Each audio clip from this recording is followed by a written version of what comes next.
Breaking news చూస్తున్నారు. భారతీయులకు America షాక్ల మీద షాక్ ఇస్తోందా? అధ్యక్షుడు ట్రంప్ ఆ షాక్ సిద్ధమవుతున్నాడా? ప్రస్తుతం దీనికి సంబంధించి చర్చ జరుగుతుంటోంది. విదేశాల నుంచి వచ్చే గర్భిణులకు అమెరికాలోకి నో ఎంట్రీ. అంటే ఎవరైనా వేరే దేశంలో గర్భిణి అయ్యుండి ఇటు భారతదేశం నుంచి కావచ్చు, లేకపోతే పాకిస్తాన్ నుంచి కావచ్చు, చైనా నుంచో, లేకపోతే అదర్ కంట్రీస్ నుంచి, అంటే అక్కడి నుంచి ఎవరైనా ప్రెగ్నెంట్ ఉమెన్ ఉంటే వాళ్ళు అమెరికాలోకి వెళ్లేందుకు ఇక ఎంట్రీ లేదు. గర్భిణీలకు టూరిస్టు వీసాను నిరాకరిస్తోంది అమెరికా ప్రభుత్వం. పుట్టిన బిడ్డలకు యుఎస్ పౌరసత్వం కల్పించడంపై, అంటే సాధారణంగా బర్త్ రైట్ సిటిజన్షిప్ అంటూ ఉంటాం కదా, సో బర్త్ రైట్ సిటిజన్షిప్ని ఆ అంశం మీద ట్రంప్ ఆగ్రహం వ్యక్తం చేస్తూ ఉన్నాడు. అమెరికాలో బిడ్డను కనడానికి టూరిస్ట్ వీసా తీసుకుంటున్నారంటూ ట్రంప్ ఆగ్రహాన్ని వ్యక్తం చేస్తున్నాడు. యుఎస్ పౌరసత్వం కోసమే అమెరికాకు వస్తున్నారంటూ కూడా ఇటు ట్రంప్ ఒక విధంగా చెప్పంటే ఆగ్రహాన్ని వెలగక్కుతున్నాడు.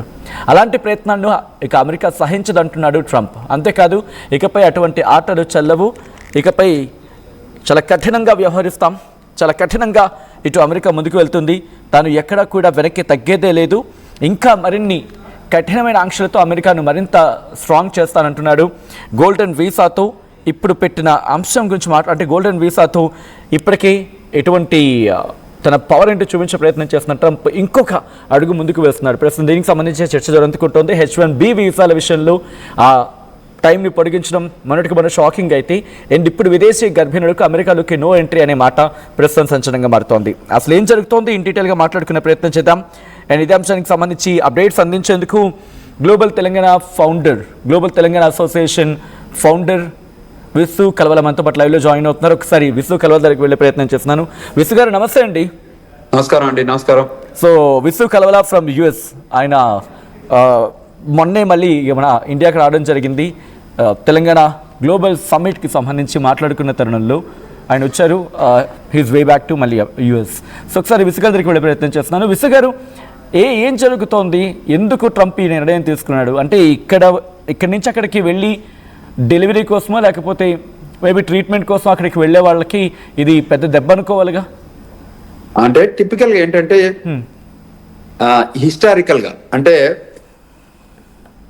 బర్త్ రైట్ సిటిజన్షిప్ అనేది చాలా ఏళ్ల నుంచి అమెరికాలో ఉంది. అమెరికాలో అంటే ఇండియా నుంచి వచ్చిన వాళ్ళు కానీ ప్రపంచంలో ఏ దేశం నుంచి వచ్చిన వాళ్ళు కూడా అమెరికాకు వచ్చాక ఒకవేళ వాళ్ళు డెలివరీ చేస్తే అక్కడ అంటే ఆ ల్యాండ్ లో పుడితే ఎవరైనా కూడా వాళ్ళు అమెరికన్ సిటిజన్ అవుతారు. సో అమెరికన్ సిటిజన్ అయ్యాక వాళ్ళకు ఒకసారి బర్త్ అమెరికా ల్యాండ్ లో మెయిన్ ల్యాండ్ లో అవుతే వాళ్ళు even they can run for the president of the United states. So అంటే బేసికల్గా ఏంటంటే ఇటు సౌత్ అమెరికా నుంచి లైక్ మెక్సికో నుంచి కానివ్వండి, కోస్టారికా కానివ్వండి, నికరాగువా కానివ్వండి, పనామా కానివ్వండి, కొలంబియా కానీ అంటే అటు సైడ్ ఉన్న కంట్రీస్లలో కూడా చాలా మంది వచ్చేసి ఏం చేస్తారంటే ఇల్లీగల్ గా కానీ వాళ్ళు గోడ దునికి రావడం కానీ, టన్నెల్ రూపకంగా కానివ్వండి, లేకపోతే ట్రక్కుల రూపకంగా కానీ లోపలికి వచ్చి పిల్లల్ని డెలివరీ చేస్తారు. ఇప్పుడు డెలివరీ చేసేసి వెనకకెళ్ళిపోయినా వాళ్ళు అక్కడ ఉన్న డెలివరీ చేయడం వల్ల ఏమైతుందంటే ఎవెన్చువల్ గా ఆ పిల్లలు 21 years వచ్చాక వాళ్ళు they can file green card to the parents. వీళ్ళు వదిలేసి మళ్ళీ వెనకకెళ్ళిపోయినా కూడా మళ్ళీ they can come back as a green card holder. అంటే because that person who born in the United States కాబట్టి ఆ రైట్ ఉంటుంది. సో ఇప్పటి వరకు అది చాలా ఏళ్ళ నుంచి బ్రహ్మాండంగా జరుగుతుంది. దాన్ని మిస్యూజ్ చేయడం మొదలెట్టారు. అంటే ఏదైతే ప్రాసెస్ ఉందో దాన్ని ఎట్లా మిస్యూజ్ చేయడం అంటే ఈ టూరిజం లాగా మార్చారు. అంటే బర్త్ టూరిజం లాగా వచ్చడం, పిల్లలు కనుకోవడం, మళ్ళీ వెనకకి వెళ్ళిపోవడం. ఈవెన్ మనకు అమెరికాకు మనకి ఇండియా నుంచి వెళ్ళే వాళ్ళు విజిటర్ వీసా రూపకంగా వస్తారు చాలా మంది. B1 B2లో వచ్చిన వాళ్ళందరూ కూడా డెలివరీ చేసుకొని మళ్ళీ ఇండియాకి వస్తారు. వాళ్ళు 21 అయ్యాక వీళ్ళు గ్రీన్ కార్డ్ చేసి పెట్టుకుంటారు. అంటే అది అవసరం ఉన్న వాళ్ళు చేసుకుంటారు. దాన్ని called family based green card అంటారు. సో అందులో ఇప్పుడు ఏదైతే ట్రంప్ అడ్మినిస్ట్రేషన్ 2.0 వచ్చిందో ఆ 2.0 టైంలో ఎక్కడైతే లూప్ హోల్స్ ఉన్నాయో, ఎక్కడైతే యుఎస్ ఇమిగ్రేషన్ లాకు తూట్లు పొడిచారో, అంటే అది ఏ సెక్టర్ అయినా పర్లేదు, అది F1 వీసా కానివ్వండి, H1 వీసా కానివ్వండి, గ్రీన్ కార్డే కానివ్వండి, ఇట్లా బర్త్ రైట్ సిటిజన్షిప్ కానివ్వండి, ఏ రూపకంగా కూడా మనం తూట్లు పొడిచామో అవన్నీ కరెక్షన్ జరుగుతుంది. అంటే ఆ తూట్లను పూడ్చే క్రమంలో ఈ రకరకాల రూల్స్ కానీ, రకరకాల ఎగ్జిక్యూటివ్ ఆర్డర్స్ కానీ, రకరకాల డెసిషన్ మేకింగ్ కానీ జరుగుతుంది.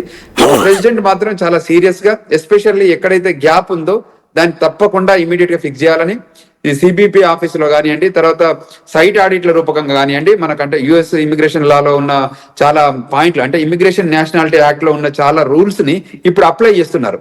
సో ఈ రకంగా చాలా ఇంపాక్ట్ బాగా అవుతుంది. F1 స్టూడెంట్లు కూడా ఓపీటీ స్టెమ్ ఓపీటీ టైంలో కూడా తప్పకుండా పనిచేయాలనేది ఒక లా పెట్టుకొని, అందులో పని చేయలేకపోతే వాళ్ళని కూడా వెనకకు పంపే క్రమంలో జరుగుతుంది. అదేవిధంగా H1B ప్రోగ్రామ్ లో ఎక్కడైతే వాళ్ళు పనిచేస్తున్నారో ఆ పనిచేసే క్రమంలో ఆ లొకేషన్ లో వాళ్ళు పనిచేయకుండా ఉంటే అక్కడ కూడా సైట్ ఆడిట్ చేసి వాళ్ళని కూడా వాళ్ళ వీసాలు క్యాన్సిల్ చేయడం, వాళ్ళని డిపోర్ట్ చేయడం కానీ అటువంటి కార్యక్రమాలు జరుగుతున్నాయి. అదేవిధంగా ఇప్పుడు ఇదంతా బర్త్ రైట్ సిటిజన్షిప్ అనేది యాక్చువల్గా చాలా పెద్ద ప్రివిలేజ్. ఎందుకంటే ఒకసారి సిటిజన్ అయితే వాళ్ళు పేరెంట్స్ ని చేసుకోవచ్చు, సిబ్లింగ్స్ కి చేసుకోవచ్చు, అంటే చాలా మందికి అంటే స్పౌసల్ గ్రీన్ కార్డ్ చేసుకోవచ్చు, అంటే ఒక ఆపర్చునిటీ అన్నట్టు. సో అంటే అక్యుములేటింగ్ ఫ్యామిలీ ఇమిగ్రేషన్ ప్రాసెస్ అన్నట్టు. సో అటువంటి ఆపర్చునిటీ ఉంది కాబట్టి దాన్ని మిస్యూజ్ జరుగుతుంది. కాబట్టి ట్రంప్ అడ్మినిస్ట్రేషన్ వచ్చాక వాళ్ళు రీఎవాల్యుయేట్ చేశారు, అంటే టోటల్ ఇమిగ్రేషన్ ప్రాసెస్ ని రీఎవాల్యుయేట్ చేసి ఎక్కడెక్కడైతే వాళ్ళ ఉన్న లూప్ హోల్స్ ని వీళ్ళు అడ్వాంటేజ్ గా వాడుకుంటున్నారో వాటిని మనం పూడ్చడం ద్వారా మళ్ళీ మనం అమెరికా గ్రేట్ అగైన్ కాకుండా అమెరికా ఇప్పుడు అదే ఉంది కదా, America great secure again, America great again to America secure again. అంటే వీళ్ళు వచ్చిన వాళ్ళందరూ కంట్రీ లోపలికి వచ్చి ఏదైనా సెక్యూరిటీ థ్రెట్ ఉందా, వీళ్ళ వల్ల ఏమైనా ఇష్యూస్ ఉన్నాయని చెప్పి మనం ఈ మధ్య గమనిస్తున్నాం కదా.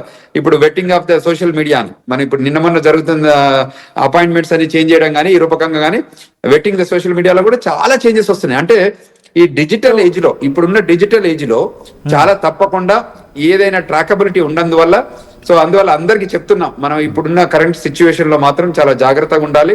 మనం ఏ నాన్ ఇమిగ్రెంట్ వీసా రూపకంగా వెళ్ళినా, మళ్ళీ ఇమిగ్రెంట్ అయినా, తర్వాత న్యాచురలైజేషన్ సిటిజన్ అయినా, లేదు బర్త్ సిటిజన్షిప్ అయినా కూడా, అంటే హోల్ ఇమిగ్రేషన్ ప్రాసెస్ లో మన పాత్ర ఏ రకంగా ఉన్నా కూడా మనం లా ఆఫ్ ద ల్యాండ్ కు లాయల్ గా ఉంటూ కంట్రీ సెక్యూరిటీ దాన్ని డిఫై చేయకుండా అక్కడే ఉండి ఆ ప్రకారం ఉంటే ఏ మాత్రం ఇబ్బంది లేదు. కానీ ఏదైతే లాస్ గారు అంటే మీరు అన్నట్టుగా ఒక అవకాశం కల్పించిన సందర్భం, అంటే బర్త్ రైట్ సిటిజన్షిప్ అనేది నేను ఇందాక మీకు అన్నట్టుగా ఫర్ సపోజ్ ఎవరో ఒక పర్సన్ తనకేదో హెల్త్ ఇష్యూస్ ఉంటాయి, అక్కడ మహిళ అయ్యి ఉండొచ్చు, లేకపోతే అక్కడి నుంచి ఇక్కడ ఉండొచ్చు, ట్రీట్మెంట్ కోసం ప్రెగ్నెన్సీలో ఉన్నప్పుడు ట్రీట్మెంట్ కోసం అక్కడికి వచ్చే అవకాశం, ట్రీట్మెంట్ తీసుకోవడానికి అక్కడ ఫెసిలిటీస్ బాగుంటాయని వెళ్ళే అవకాశం ఉంటుంది. మరి అలాంటి వాళ్ళకి ఎదురు దెబ్బ కదా. మరి దీనికి ఏమైనా రిలాక్సేషన్స్ ఏమైనా ఉన్నాయా, లేకపోతే దీనికి ఏమైనా ఆల్టర్నేటివ్స్ ఉన్నాయండి? అంటే ఇప్పుడు జెన్యూన్ గా ఉన్నారనుకోండి, if there is a genuine need ఉండి జెన్యూన్ గా ఉంటే హ్యూమానిటేరియన్ గ్రౌండ్స్ ఉంటాయి, ఆ గ్రౌండ్స్ బేస్డ్ మీద వాళ్ళు ఇస్తారు. ఇప్పుడు మీరు మీ ఇంటెన్షన్స్ నన్ను చీట్ చేయాలనేది ఉండడము, మీరు నన్ను ఇగ్నోరెన్స్ గా ఉండడం, అంటే లా ఆఫ్ ద ల్యాండ్ లో ఇలా 2 పాయింట్స్ ఉన్నాయి. సో కావాలని దాన్ని తూట్లు పొడవాలనే ఆలోచనతో ఆ లా ఆఫ్ ద ల్యాండ్ లో ఉన్న దాన్ని అడ్వాంటేజ్ గా తీసుకొని చేయడం అనే దానిలో మాత్రము వాళ్ళు బలంగా ఉంటారు. ఎక్కడైతే హ్యుమానిటేరియన్ గ్రౌండ్స్ లో నీడ్ లో, ఇప్పుడు మనం హెల్త్ కేర్ కోసం అక్కడికి వెళ్ళడము, అక్కడ కనెక్ట్ కావడం, అక్కడ ఏదన్నా డెలివరీ అవకాశం ఉంటే చేయడం అనేది దాని మీద పెద్ద దాని సీరియస్ గా ఉండదు. కానీ ఒకసారి లా ఇంప్లిమెంట్ అయితే, ఇప్పుడు మీకు తెలుసు లా దాన్ని రేజ్ చేశాక లోకల్ కోర్టులలో దానికి అవకాశం దొరికినా కూడా ఇవాళ సుప్రీం కోర్టు రివ్యూ చేయబోతుంది. అంటే హిస్టారికల్ గా కూడా ట్రంప్ అడ్మినిస్ట్రేషన్ 1.0లో వాళ్ళు ఒక 7 కంట్రీల మీద బ్యాన్ చేస్తే సుప్రీంకోర్టు జస్టిస్లు ఏం చేశారు, ఆయన ఏదైతే బ్యాన్ చేశారో దాన్ని ఎండార్స్ చేశారు, సో అప్రూవ్ చేశారు. సో ఇప్పుడు కూడా వాళ్ళు ఏంటంటే కొందరు భయపడేది ఏంటంటే, ఒకవేళ ఎండార్స్ చేస్తే అంటే ట్రంప్ ఏదైతే తీసుకున్న నిర్ణయం ఒకవేళ సుప్రీంకోర్టు అవును ఇది ఇప్పుడున్న కరెంట్ పరిస్థితులలో మేము కొత్తగా వీళ్ళకి సిటిజన్షిప్ ఇవ్వలేము అని చెప్పిండ్రు అనుకోండి, అది చాలా శరాఘాతం అవుతుంది, చాలా ఇబ్బందికరమైన పరిణామం, చాలా మంది ఇండియన్స్ కూడా చాలా ఇంపాక్ట్ అవుతారు. సో ఇది చాలా అంటే గ్రేటెస్ట్ ప్రివిలేజ్ ని మనం మిస్ చేసుకోవడం అవుతుంది. అంటే ఇప్పుడు దీనివల్ల అక్కడున్న వాళ్ళకి ఏమైనా ఇబ్బంది ఉందా? ఎందుకంటే అక్కడ ప్రెగ్నెంట్ ఉమెన్ అయి ఉండొచ్చు, మళ్ళీ ఇండియాకి తిరిగి రావచ్చు వాళ్ళు, సో ఇక్కడ నుంచి మళ్ళీ వెళ్ళే అవకాశం, వాళ్ళకి ఏమైనా ఇబ్బంది ఉంటుందా అండి? ఇప్పుడు ప్రస్తుతానికి యాజ్ ఆఫ్ నౌ ఇంకా అది పూర్తిగా అది బయటికి రాలేదు కాబట్టి ఇప్పుడు ఇష్యూ లేదు. కానీ రేపు ఫ్యూచర్ లో అది లా అయింది అనుకోండి, ఎగ్జాంపుల్ ఫర్ ఇన్స్టెన్స్ అయింది అనుకోండి, అప్పుడు తప్పకుండా ఇబ్బందులు ఉంటాయి, తప్పకుండా మనకున్న గ్రేటెస్ట్ ప్రివిలేజ్ మిస్ అవుతాము. ఇప్పుడు గోయింగ్ ఫార్వర్డ్ అంటే ఇప్పుడు ఏమవుతుందంటే, గోయింగ్ ఫార్వర్డ్ ఎప్పుడైనా ఇంకా మోర్ డైనమిక్ గా ఫుల్ ప్రూఫ్ ఇమిగ్రేషన్ లాని చేయబోతున్నారు వాళ్ళు, ఫుల్ సేఫ్ అండ్ సెక్యూర్ అమెరికాని చేయబోతున్నారు. సో ఈ లైన్ లో మనకు వాళ్ళు ఇది ఒక్కటే కాదు, ఇంకా ముందు ఇంకా చాలా చేంజెస్ రావడానికి ఆస్కారం ఉంది. మనకు ట్రంప్ 2.0 అడ్మినిస్ట్రేషన్ లో ఇంకా 1 year కూడా కంప్లీట్ కాలేదు. మనకు జనవరి వస్తే 1 year, ఇంకా 3 ఏళ్ల గవర్నమెంట్ ఉంది, ఏది ఈవెన్ రిపబ్లికన్ గవర్నమెంట్ లో. సో ఇంకా ఎక్కడెక్కడైతే లూప్ హోల్స్ ఉన్నాయో, అంటే ఏజ్ ఓల్డ్ ఇమిగ్రేషన్ లాస్ ఉన్నాయి, ఏజ్ ఓల్డ్ ఇమిగ్రేషన్ సిస్టమ్ ఉంది యుఎస్ లో. సో దాన్ని ఇప్పుడు దాన్ని చాలా డైనమిక్ గా, కాంటెంపరీగా and more America secure again or America great again line లో ఆ థాట్ ప్రాసెస్ లో దీన్ని కొత్తగా ఇంప్లిమెంట్ చేయాలనే ఆలోచనలో విధానాలు ఉన్నారు. సో దాన్ని వల్ల మనకి ఇండియన్స్ అనే కాదు, అంటే వాళ్ళు చేసి ఇలా తీసుకున్నా కూడా అది ఒక ఇండియన్స్ కోసమో కానీ ఒక ఏషియన్ పీపుల్ కనే కాకుండా గ్లోబల్లీ ఎవరైతే ఆ కంట్రీ లోపలికి, ఎందుకంటే ఇట్స్ గ్లోబల్ మైగ్రేషన్ జరుగుతుంది ఇవాళ. ప్రపంచవ్యాప్తంగా ఉన్న 190 దేశాలకి ఏదో ఒక దేశం నుంచి ఇవాళ అమెరికాలో ఉంటున్నారు. సో వాళ్ళందరికీ ఉన్న ప్రతి ఒక్కరికి ఏదో ఒక అవకాశం కావాలి, ఏదో ఒక అడ్వాంటేజ్ కావాలి, ఏదో ఒక ఇమిగ్రేషన్ లాలో సెటిల్ కావాలనే ఆలోచన విధానం ఉంటుంది. సో దానికోసం ఈ ప్రయత్నాలు జరుగుతుంటాయి. All right. సో ఇక్కడ నుంచి కాస్త H1B వీసా గురించి మాట్లాడుకునే ప్రయత్నం చేద్దాం. సో సోషల్ మీడియా వెట్టింగ్ అనేది స్టార్ట్ అయిన తర్వాత కొంతమందికి December 15th ఉన్న వాళ్ళకి స్లాట్స్, మార్చ్లో స్లాట్కి ఛాన్సెస్ ఉంటున్నాయి, December 19th వరకు ఏకంగా మే. సో ఇప్పుడు H1B వీసాని నమ్ముకోవచ్చా? అవకాశం ఉందా? ఆప్షన్స్ ఉన్నాయా? ఎందుకు ఇలా చేస్తున్నాడు ట్రంప్? తప్పకుండా H1 ప్రోగ్రామే కానివ్వండి, F1 ప్రోగ్రామే కానివ్వండి, తర్వాత ఇంకా ఏ ప్రోగ్రామ్ అయినా, అంటే అమెరికా ప్రోగ్రామ్ ఓపెన్ చేస్తుంది. ఆ ఓపెన్ చేసిన ప్రోగ్రాము ఇండియన్స్ దృష్టిలో పెట్టుకొని కానీ, ఒక పర్టికులర్ కంట్రీ దృష్టిలో పెట్టుకొని కానీ చేయరు. వాళ్ళ గ్లోబల్ నీడ్, ఆ కంట్రీ నీడ్ బేస్డ్ మీద చేస్తారు.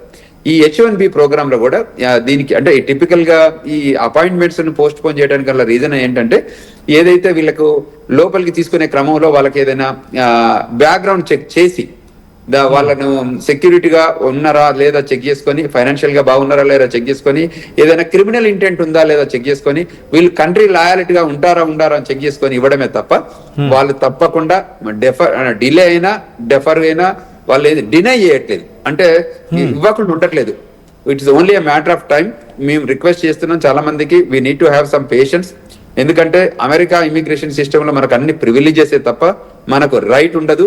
ఎందుకంటే ఆ కంట్రీ రూల్స్ అవి, ఆ పర్టికులర్ కంట్రీలో వాళ్ళు తీసుకున్న నిర్ణయం కాబట్టి. సో తప్పకుండా ఓపికగా ఉంటే మనకి ఇవన్నీ ఇబ్బంది అవుతుంది. ఎస్పెషల్లీ ఇండియన్స్ కి ఈ సోషల్ మీడియా రూపకంగా వెనకకెళ్ళే అంత బ్యాడ్ ఉండదు.